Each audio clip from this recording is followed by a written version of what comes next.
guys. Welcome back to Beth's Naughty Reads. I'm Beth LaMontagne, and today we're going to get naughty and have a little fun discussing Empire State Enemy by Rosa Lucas.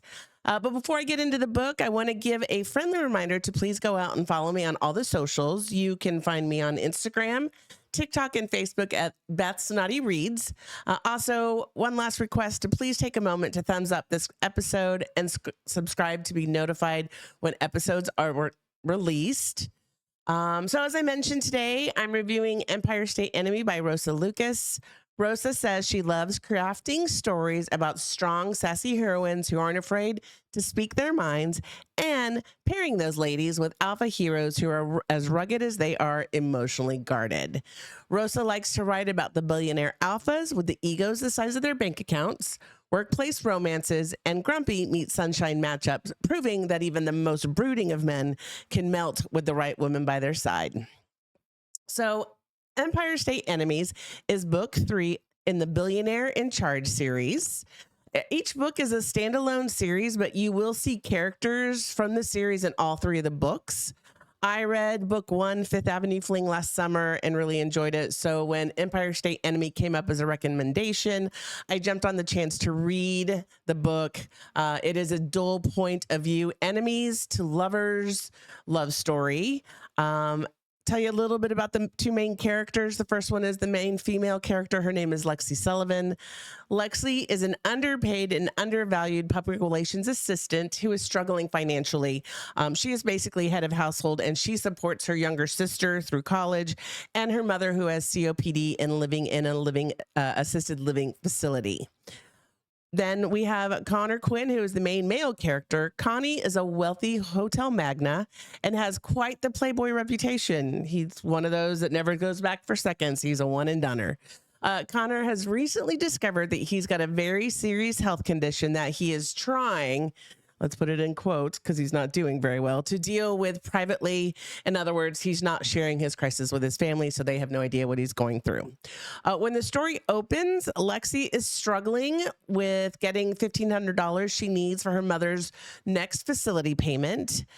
She has looked every way possible for her to be able to get this money, and after she's exhausted all other options, Lexi goes to Dino, who's an old friend who fancies himself a mobster, and does shady jobs, and she goes to him for the money. So Dino does say he can give her the money with one requirement. She has to basically steal car keys from some rich guy. She's not super keen on it, but what can she do? So she goes through with it. So we do find her sitting at a swanky bar, waiting for her mark to come in. At this point, she has no idea who it is, and she is relying on Dino to give her a signal of when her mark is there. Well, lo and behold, it's Connor. And once she realizes he's the mark, she's feeling very overwhelmed, thinking she can't do this, that she needs to find a way out of this. So she bolts for the bathroom, which is a unisex bathroom. So it's, the kind where you go to the bathroom in the door and then you walk out and it's got the sink. Well, she runs into Connor, and he is standing there basically having a meltdown. They have a moment. So their meet cute is a moment where they stare at each other through the mirror. Connor is very drunk, and after an awkward conversation in his drunken state, he notices her 2 different color eyes. There is a name for this condition, and I can't think it off the top of my head, but Lexi has one blue eye and one brown eye, and he tells Lexi she must be an angel and drops to his knees and basically embraces her. So Lexi does decide to use this situation to accomplish what she needs to do. And while Connor's distracted with her body, she grabs the car keys out of his pocket and abruptly stops the hot and heavy session and flees.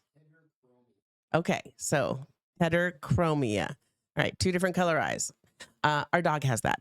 The next morning, Connor realizes what has happened and reviews the security footage and sees Lexi running from the bar.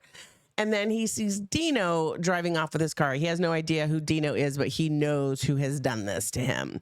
So fast forward a day or 2 later, and Connor has gotten himself in another pickle with a senator's daughter, and they want to use a public relations team to clean up the damage that they did. So his daughter's supposed to be pure heart, and somebody recorded the conversation they were having, and he was talking not pure of heart to her. In other words, he was talking nasty stuff to her.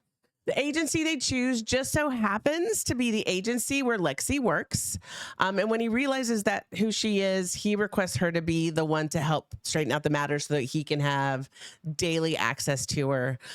It is a forced proximity, and the banter they create throughout the story allows their relationship to develop from an enemies to friends to lovers situation. They begin to better understand each other because they're interacting so much and appreciate what each other is going through.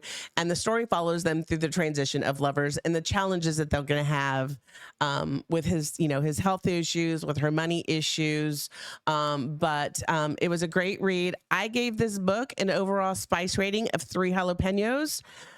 There's plenty of steam and intimacy. It's a perfect balance of heart and heat without letting the exotic content overtake the story.